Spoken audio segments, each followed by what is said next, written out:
तो आज अपने एक नया चैप्टर स्टार्ट करते हैं, chapter number 9, sequence and series, अनुक्रम और श्रेणी। तो देखो सबसे पहले अपन मीनिंग समझते हैं सीरीज और सीक्वेंस का, या फिर अनुक्रम या श्रेणी। इनका मीनिंग समझते हैं, क्या है सीक्वेंस और सीरीज क्या है। क्लियर है? तो देखो सीक्वेंस जिसे बोलते हैं अपन क्या है, अनुक्रम। तो देखो समझते हैं सीक्वेंस के बारे में, अनुक्रम के बारे में। तो देखो ऐसे समझो आप इसे, जैसे आप लोग लेकर आए हो क्या, एक गुल्लक। क्या लेके आए हो? पैसे डालने के लिए, बचाने के लिए। सही है? तो उसमें आपने डाल दिए 100 रुपये। सही है? और आपने प्रण लिया है, प्रतिज्ञा, कि मैं हर वीक है ना इसमें क्या डालूंगा, 10 रुपये डालूंगा। क्लियर है? स्टार्टिंग कहाँ से कर रहे हो आप? 100 रुपये से। हर वीक क्या करूँगा मैं, इसमें 10 रुपये डालूंगा। तो बताओ एक वीक कंप्लीट होगा तो कितने रुपए हो जाएंगे इसके अंदर? 110 हो जाएंगे, 110। उसके बाद में अगले महीने में, सॉरी वीक है ना, अगले सप्ताह कितने हो जाएंगे? 120। उसके बाद में ऐसे ऐसे होते जाएंगे क्या? इसका मतलब क्या हुआ अपने को? देखो बहुत सारे नंबर्स मिल गए क्या? इन नंबर्स को तो बोलते हैं अपन टर्म्स। क्या बोलते हैं? ट्रम्स या फिर पद। जैसे ये हो गए, इनको क्या बोलते हैं अपन? ट्रम्स। यहाँ पे है ना इस चैप्टर में, ट्रम्स या फिर पद। समझ गए क्या? कोमा लिख के लिख दिया। तो ये जो बना ना अपने पास, ये नंबर्स इस प्रकार से सेट ऑफ नंबर्स बन गया, बहुत सारे नंबर्स का एक सेट। इसे अपन बोलते हैं सीक्वेंस। क्या बोलते हैं? सीक्वेंस या अनुक्रम। तो अपन ये बोल सकते हैं कि सीक्वेंस क्या होती है? सीक्वेंस एक अरेंजमेंट होता है। अरेंजमेंट का मतलब व्यवस्थित करना। अरेंजमेंट होता है किसका? नंबर्स का। नंबर्स को व्यवस्थित करके लिखना ही क्या है? सीक्वेंस है। समझ गए क्या? पर्टिकुलर ऑर्डर के अंदर एक फिक्स पैटर्न के द्वारा नंबर्स को अरेंज करना, वही सीक्वेंस है। एक पर्टिकुलर ऑर्डर के द्वारा, देखो ऑर्डर से लिख रहे हैं 100, इसके बाद 110, 120, और एक फिक्स पैटर्न के द्वारा। अब पैटर्न चल रहा है ना 10-10 का चल रहा है, आगे बढ़ते जा रहे हैं 10-10। तो फिक्स पैटर्न या रूल के द्वारा एक पर्टिकुलर ऑर्डर में क्या टर्म्स को अरेंज करना या नंबर्स को अरेंज करना। समझ गए क्या? तो वो क्या बनेगी अपने पास? सीक्वेंस। क्लियर है? अब जैसे आप इसे है ना पहले ले सकते हैं 130 को, यहाँ पे पहले अपन क्या बोल रहे हैं कि अपन 10-10 रुपये बढ़ा रहे हैं। तो यहाँ पे आप 130 लिखोगे तो यहाँ पे 100 नहीं आ सकता, फिर 130 के बाद 140 आएगा। इसका मतलब पर्टिकुलर ऑर्डर के हिसाब से लिखना है। ऐसे नहीं आपकी इच्छा हुई इधर रख दिया, ऐसे रख दिया। सही है? समझ गए क्या बात? एक सही तरीके से लिखना, अरेंज करना पर्टिकुलर ऑर्डर के द्वारा, एक फिक्स पैटर्न के द्वारा, फिक्स पैटर्न में नंबर्स को अरेंज करना। क्लियर है बात? या फिर ऐसे समझ सकते हो आप, जैसे आप निकालना चाहते हो, पुशअप निकालना चाहते हो, हाँ, और आप स्टार्टिंग कर रहे हो कि हाँ चलो मैं एक दिन पहले दिन 10 से शुरुआत करते हैं। क्लियर है? अब आप ऐसे सोचते हो कि हर वीक है ना मैं 5-5 बढ़ाऊँगा, निकालना एक्सरसाइज ज़्यादा निकालेंगे 5-5। तो पहले आपने निकाली 10 पुशअप निकाली पहले दिन। उसके बाद नेक्स्ट वीक जब भी आएगा कितने निकालोगे? 15। उसके बाद में वापस से 5-5 बढ़ा रहे हैं ना अपन, तो कितनी हो जाएगी? 20। इसके बाद में 25, 30, इस प्रकार से। समझ गए क्या? तो देख पर्टिकुलर ऑर्डर है, पर्टिकुलर एक पैटर्न है, फिक्स पैटर्न में नंबर्स को अरेंज कर रहे हैं अपन, व्यवस्थित कर रहे हैं तरीके से। तो इसे ही अपन क्या बोलते हैं? सीक्वेंस बोलते हैं। क्लियर बात? जहाँ पे देखो क्या, ये जो नंबर्स हैं वो उनको क्या बोलते हैं अपन? टर्म्स बोलते हैं या फिर पद। जहाँ पे पहले वाला जो टर्म होता है उसका नाम होता है क्या? A1। क्या होता है? A1 बोल दो या A बोल दो, एक ही बात है दोनों का। सही है? फर्स्ट टर्म को A से डिनोट करते हैं, या फिर आप किससे डिनोट कर सकते हो? A1 से।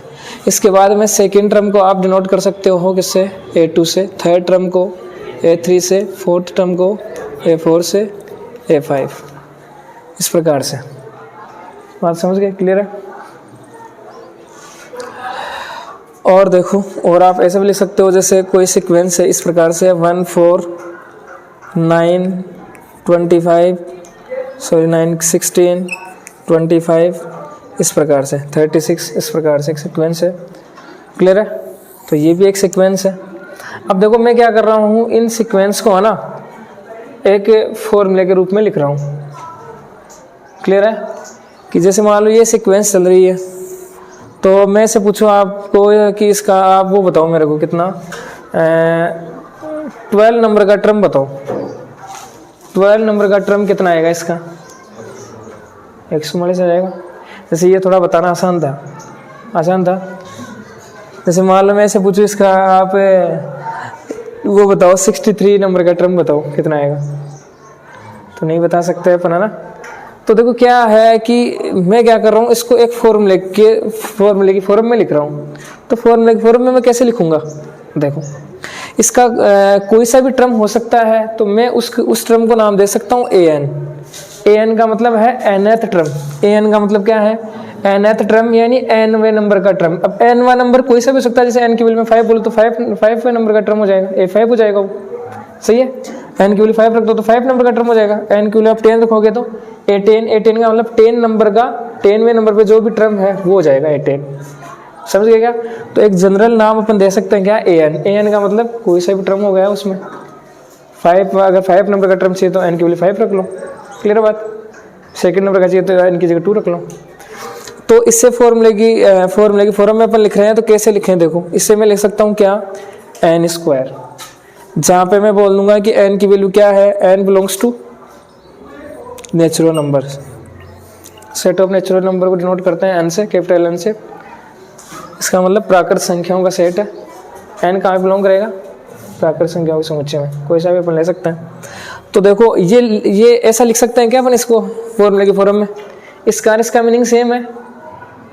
कैसे है, आप n की वैल्यू आप इसमें रखते जाओ। क्लियर है? ये टर्म्स आपको मिलते जाएंगे। n की वैल्यू सबसे पहले आप इसके अंदर रखो 1 रखेंगे इसके अंदर, तो क्या मिलेगा अपने को, a1 कितना मिलेगा, n की वैल्यू 1 रख रहे हैं इसके अंदर, तो 1² कितना हो गया 1। n की वैल्यू आप रखो 2 तो a2 मिलेगा, n की जगह 2 रखेंगे तो कितना आ जाएगा 4। n की वैल्यू आप रखो यहाँ पे 3 तो कितना a3 कितना आ गया 9 आ गया। क्लियर बात? इसके बाद में रखो n की वैल्यू 4 तो a4 कितना आ जाएगा 16। ऐसे आते जाएंगे सारे नंबर। क्लियर बात? तो ऐसे अपन है ना, कोई भी अपने पास सीक्वेंस तो उसे अपन इस प्रकार से कोई सी फॉर्मूले के फॉर्म में भी अपन लिख सकते हैं। समझ गए क्या? सिंपल फॉर्म में। अब वैसे देखा जाए तो ये है ना, सीक्वेंस को अपन एक फंक्शन भी बोल सकता है क्या फंक्शन। देखो n की वैल्यू आप रखते जा रहे हो, अलग अलग आपको आउटपुट रिजल्ट मिलते जा रहे हैं, तो इसे अपन क्या बोल सकते हैं, सीक्वेंस को एक फंक्शन भी बोल सकते हैं। सीक्वेंस एक फंक्शन होता है। बात समझ गए? तो ये सब अनुक्रम है अपने पास। अनुक्रम को अपन एक जैसे फॉर्मूले के फॉर्म में भी लिख सकते हैं। अब आपके पास क्वेश्चन ऐसे आ सकता है क्या कि an का मतलब nth टर्म कोई सी भी हो सकती है, किसी भी सीक्वेंस की जनरल टर्म बोल दो या nth टर्म बोल दो। an आपको दे रखी है कितनी, n+2 दे रखी है, ऐसे बोल दे आप लोगों को। और आपको बोल दे कि n की वैल्यू आपको लेनी है कितनी, 0 1 2 3 4 ये लेनी है। तो आप टर्म्स बताओ, सीक्वेंस के टर्म्स क्या क्या होंगे, किस प्रकार निकालोगे, तो बताओ। n की वैल्यू आप ये क्या है, एक फॉर्मूला है किसका, जैसे अपन ने इसका फॉर्मूला लिख दिया ना, ये सीक्वेंस थी, इसका फॉर्मूले के फॉर्म में लिख दिया इसे। उसी प्रकार से सीक्वेंस के फॉर्मूले के फॉर्म ये दे रखी है अपने को। सही है? तो ये फॉर्मूला दिए तो इसमें आप वैल्यू पुट कर लो तो आपको टर्म्स मिलते जाएंगे। तो जैसे ही आप n की वैल्यू रखोगे कितनी 0 तो a0 हो जाएगा। क्या फर्स्ट टर्म से शुरू करते हैं अपन। n की वैल्यू 0, n का मतलब नंबर ऑफ टर्म्स है, तो n की वैल्यू आप यहाँ से रखो, करना पड़ेगा 1 से स्टार्ट करो, है ना। सीक्वेंस टर्म फर्स्ट 1 से तो होता है। फर्स्ट जैसे आप बैठते हो फर्स्ट नंबर सेकंड नंबर ऐसे तो देखते हैं, 0 नंबर थोड़ी होता है। 0 नंबर पे कौन है, सही क्या। तो n की वैल्यू 1 ले लो यहाँ से, तो n की वैल्यू 1 रखोगे तो a1 कितना आ जाएगा 1 + 2 कितना आ जाएगा 3 आ जाएगा। A2 कितना आ जाएगा, n की वैल्यू रखो इसके अंदर 2 तो 4 आ जाएगा। A3 आप रखोगे तो कितना आ जाएगा, 5 आ जाएगा। A4 रखोगे तो कितना आ जाएगा, तो 4 टर्म्स निकाल लिए अपन ने सीक्वेंस के। ऐसे अपन सीक्वेंस के टर्म भी निकाल सकते हैं। क्लियर है बात, समझ गए क्या? इसके बाद में सीक्वेंस का मतलब समझ गए। इसके बाद में नाम आता है क्या, सीरीज, जिसे अपन बोलते क्या है, श्रेणी। तो सीरीज का मतलब क्या है, यहाँ पे ये सीक्वेंस है अपने पास, सीक्वेंस के टर्म है, इनके बीच में प्लस का साइन लगा दो तो ये क्या बन जाएगी अपने पास, एक सीरीज बन जाएगी। जैसे ये कोमा है तो ये प्लस लगा दो तो ये क्या है, ये क्या बन जाएगी अपने पास, एक सीरीज बन जाएगी, एक श्रेणी बन जाएगी। क्लियर बात, लिख सकते हो किसी भी सीक्वेंस को सीरीज की फॉर्म में, कोमा लगाया हुआ है तो प्लस लगा दो, उनके बीच में दो क्या बन जाएगी, सीरीज बन जाएगी, श्रेणी बन जाएगी। क्लियर है। इसके बाद में देखो, जैसे सीक्वेंस की बात करें तो सीक्वेंस दो प्रकार की हो सकती है, अनुक्रम। एक तो होती है फाइनाइट सीक्वेंस, एक होती है इनफाइनाइट सीक्वेंस। फाइनाइट सीक्वेंस का मतलब परिमित अनुक्रम। तो परिमित अनुक्रम का मतलब क्या होगा, ऐसी सीक्वेंस जिसके अंदर क्या हो, फाइनाइट टर्म हो। A sequence which have finite number of terms, यानी जिसके अंदर क्या हो, फिक्स टर्म्स हो अपने पास, जिन्हें अपन काउंट कर सकता है, गिन सकता है, तो वो क्या है, फाइनाइट सीक्वेंस है। क्लियर है। और इनफाइनाइट का मतलब, इनफाइनाइट सीक्वेंस का मतलब जिसमें अपन टर्म्स बहुत सारे हो या गिन नहीं सकते, जैसे अपन, इनफाइनाइट है। क्लियर है। जैसे ये सीक्वेंस है, ये सीक्वेंस इनफाइनाइट है, ये भी सीक्वेंस इनफाइनाइट है। क्लियर है बात। अगर ये यहाँ पर स्टॉप हो जाती है, जैसे ऐसे ऐसे डॉट डॉट का मतलब ये ऐसे आगे चल रही है ना, आगे ऐसे नंबर्स आते जा रहे हैं, इसका मतलब इनफाइनाइट है, नहीं गिन सकते, काउंट नहीं कर सकते इन्हें अपन, तो इनफाइनाइट सीक्वेंस हो जाएगी। जैसे यहाँ पर स्टॉप कर दूँ मैं इसको, इतने ही अपने पास टर्म्स है इसके अंदर, कितने टर्म्स है, 2 4 1 5, 5 टर्म्स इसके अंदर है, तो इसका मतलब ये कैसी है, फाइनाइट सीक्वेंस, परिमित अनुक्रम। क्लियर बात। तो देखो अब अपन एक्सरसाइज का सॉल्यूशन अपन देखते हैं। Exercise 9.1 question number first.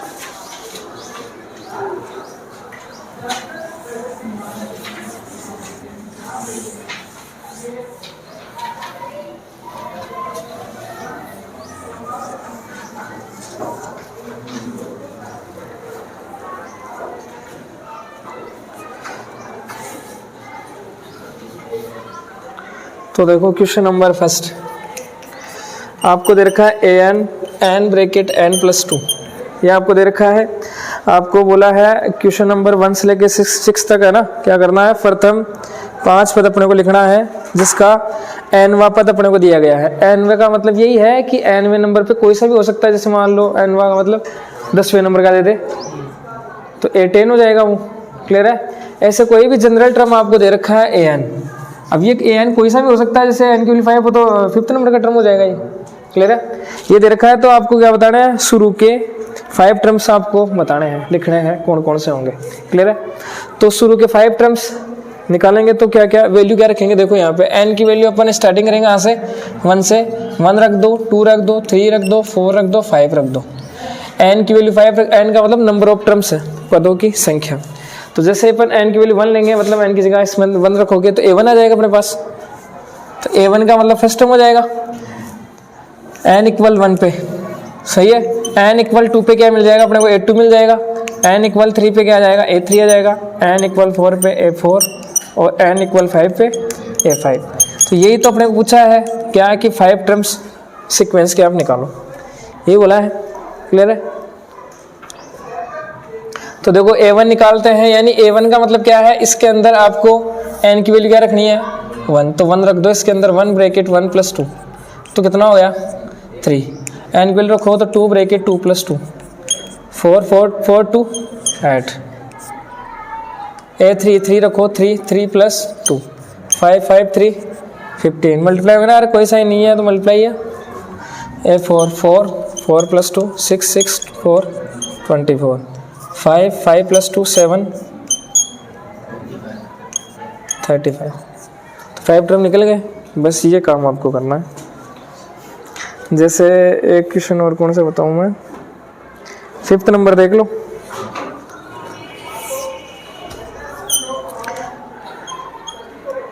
nth term दे रखा है आपको an equal -1 power n -1 into 5n+1, यही है। तो सबसे पहले रखो n इक्वल 1 पे a1 आ जाएगा, तो a1 कितना है -1 पावर n की जगह 1 1 इंटू 5 1+1 रख दिया अपन ने।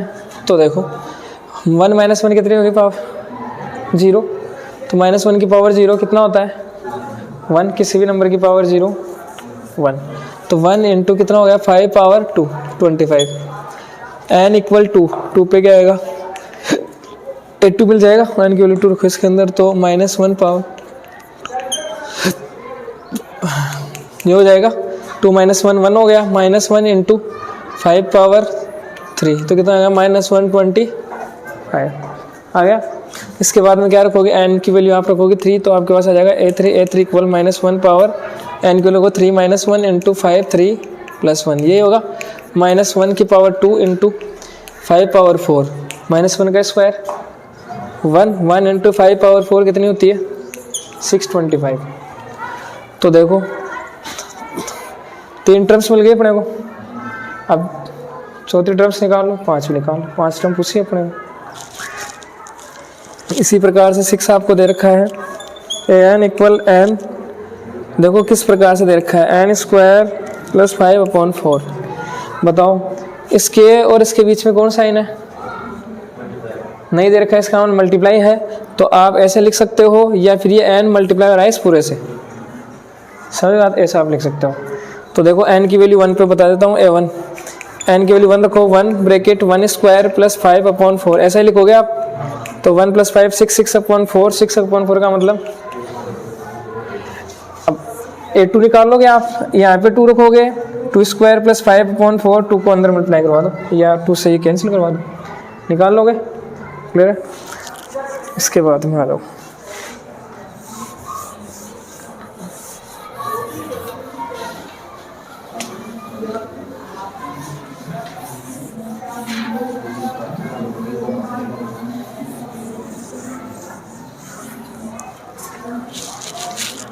सेवन से 10 तक के क्वेश्चंस में अपने को बताना है, क्या बताना है कि इंडिकेटेड टर्म्स है उनकी वैल्यू अपने को फाइंड आउट करनी है। यानी आपको देखो दे रखा है क्वेश्चन नंबर 7 में an इक्वल 4n - 3, तो इनके सामने इंडिकेटेड टर्म्स ये दे रखी है a17 और a24, ये अपने को दे रखी है, इनकी वैल्यू अपने को निकालनी है। यही बोला आपको क्वेश्चन के अंदर कि 7 से लेकर 10 में अनुक्रमों में प्रत्येक का वांछित पद ज्ञात कीजिए जिनका nवां पद दिया गया है, समझ गए क्या। तो देखो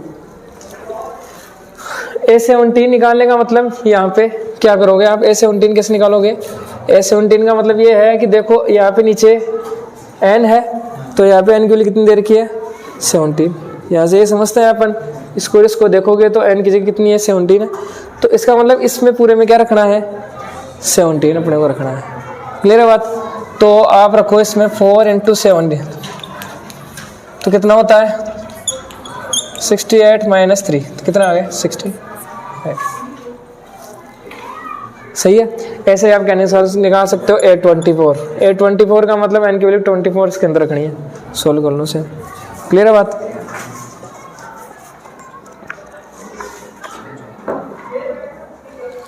इसके बाद में ये कर लोगे सारे, 9 वाला देख लो, an equal -1 power n -1 into n³ a9 आपको निकालना है, a9 का मतलब n की वैल्यू आपको 9 रखनी है इसके अंदर, तो रखो -1 पावर 9 -1 इंटू 9³ -1 की पावर कितनी हुई यहाँ पे 8 इंटू 9³ कितना होता है दोस्तों, 39 होता है क्या 729 होगा, क्लियर है। -1 की पावर 8 कितनी होती है सही है, +1 होगी ना। माइनस की पावर क्या है, सम संख्या है, एक इवन नंबर तो हमेशा प्लस हो जाएगा, 1 की पावर एट 1 होती है 720। क्लियर है।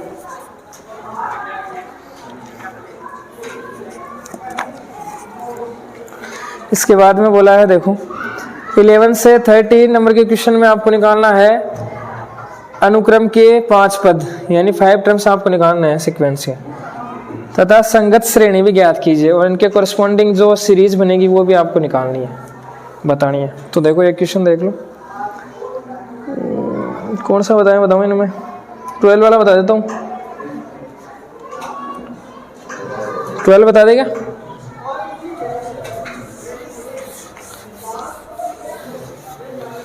क्वेश्चन नंबर 12 में क्या है आपके पास, a1 आपको दे रखा है -1 और an है क्या है, an -1 अपॉन कितना है n, जहाँ पे n की वैल्यू क्या है ग्रेटर देन इक्वल टू। देखो इसका मतलब समझो, आपको 5 टर्म्स निकालने हैं पहले तो इसका मतलब समझो। देखो a1 का मतलब क्या है बताओ, a1 का मतलब आपको फर्स्ट टर्म तो दे रखा है पहले से, प्रथम पद जिसे अपन बोलते हैं, यही समझते हैं a1 से अपन, प्रथम पद आपको दे रखा है।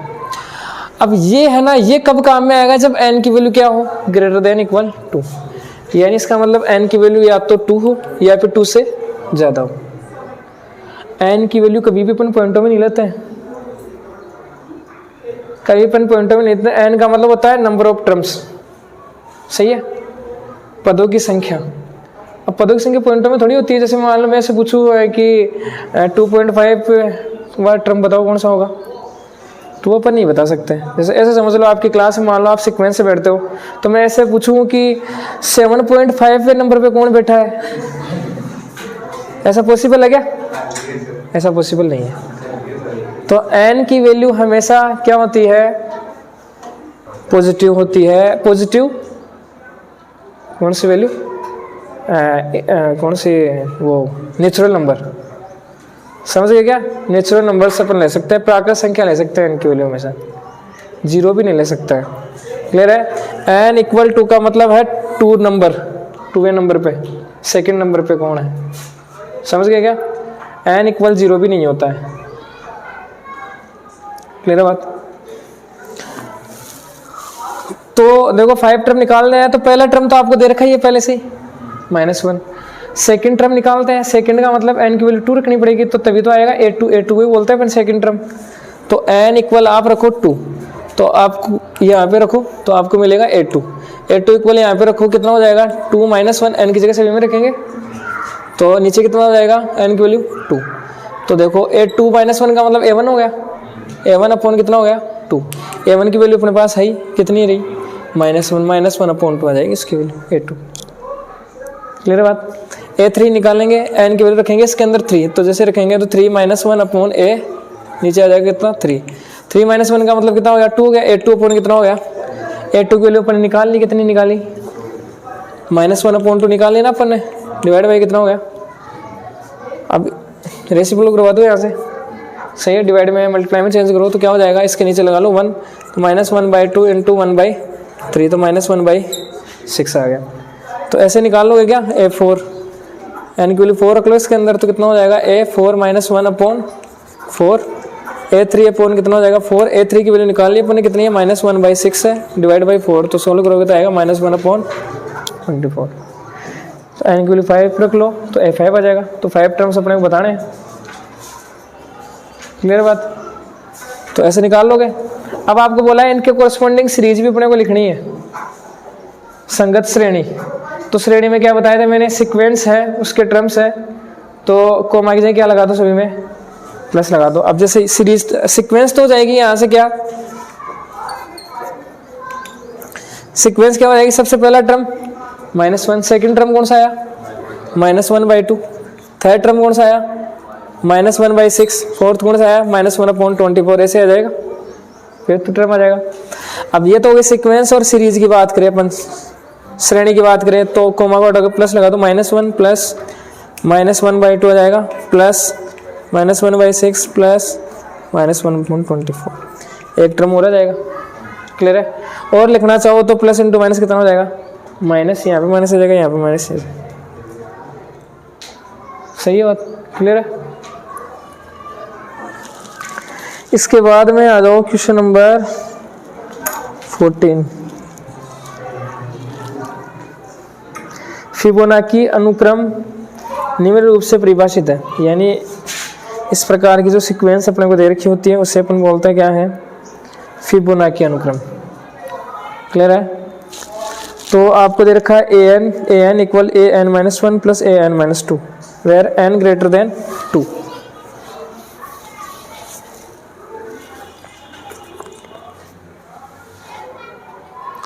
देखो an इक्वल क्या दे रखा है, an-1 plus an-2, n greater then कितना है, 2 है।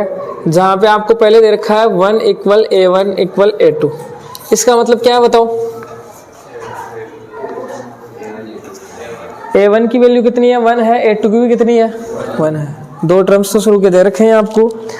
अब आपको निकालना है an प्लस 1 अपॉन an, आपको निकालना, फाइंड आउट करना है कब, जब क्या हो, n कितना हो, 1 हो, 2 हो, 3 हो, 4 हो, 5 हो। 1 2 3 4 5 इन सभी पे अपने को वैल्यू निकालनी है इसकी। समझ गए क्या। तो देखो निकालते हैं। n की वैल्यू सबसे पहले रखते हैं यहाँ पे 1, तो क्या आएगा, n इक्वल 1 पे इसी की तो वैल्यू निकालनी है। तो रखो a1 प्लस 1 अपॉन a1, तो कितना हो गया ये a2 अपॉन, तो a2 की वैल्यू कितनी है, देखो ये a2 भी 1 है, a1 भी 1 है, तो 1 अपॉन 1 कितना आ गया। अब निकालो n इक्वल 2 पे, तो रखो यहाँ पे n इक्वल 2, तो a2 plus 1 upon a2, n की जगह 2 रख दिया सभी में, तो कितना हुआ a3 अपॉन a2, a3 क्या है,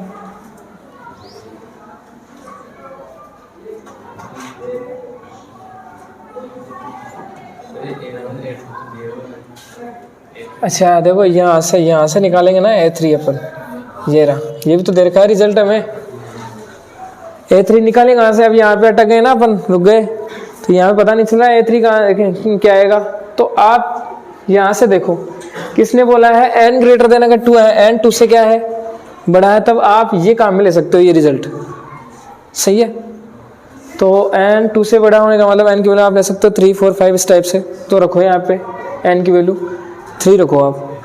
तो यहाँ पे जैसे आप 3 रखोगे तो a3 इक्वल कितना आएगा, a3 माइनस 1 कितना हो गया, a2 प्लस 3 माइनस 2 कितना हो गया, a1, ये आएगा। तो बताओ a2 a1 की वैल्यू तो अपने पास है ही पहले से, कितनी है, 1 1, तो 1 प्लस 1 कितना आ गया, 2 आ गया। क्लियर बात। तो यहाँ से निकल गया कितना, a3 आ गया, 2 आ गया, a2 अपने पास है कितना, 1 है, तो कितना आ गया आंसर, 2। समझ गए क्या। n इक्वल 3 पे, n इक्वल 3 पे इसकी वैल्यू निकालनी है, तो रखो इसके अंदर n की वैल्यू 3 जैसे रखोगे, 3 प्लस 1 कितना हो गया, 4 अपॉन कितना हो गया यहाँ पे, तो a4 अपॉन a3 चाहिए। क्लियर है। अब a4 तो अपने पास है ही नहीं है, तो आप ऐसे करो, पहले ही है ना यहाँ से निकाल लो कि a1 a2 की वैल्यू तो अपने पास है, क्योंकि इनकी आवश्यकता तो पड़ेगी अपने को आगे, ये a4 भी चाहिएगा, a3 a5 भी चाहिएगा, a6 भी चाहिएगा। तो आप 6 तक तो निकाल लो, या 7 जिसकी आवश्यकता है वो निकाल लो, जितने टर्म्स अपने को चाहिए वो। फर्स्ट टर्म दे रखा है, सेकंड दे रखा है, थर्ड निकाल लिया, ऐसे फोर्थ निकाल लो, मतलब n की वैल्यू 4 रखोगे इसके अंदर, तो कितना आएगा बताओ यहाँ पे, a3 plus a2, 4 minus 2 2, 4 minus 1 3 आ गया। a3 कितना आया, a3 निकाल लिया अपने 2, a2 कितना है, तो कितना आ जाएगा। इसके बाद में a5 निकालोगे, a5 आएगा आपके पास a4 प्लस a2 3, यहाँ 5 रखोगे तो 4 और कितना आ जाएगा ये 3। तो a4 की वैल्यू कितनी आई है, 3 आई है, और a3 की वैल्यू अपने पास है कितनी, तो कितना आ जाएगा 5। तो यहाँ पे रख लो आप वैल्यूज, क्लियर निकाल लोगे।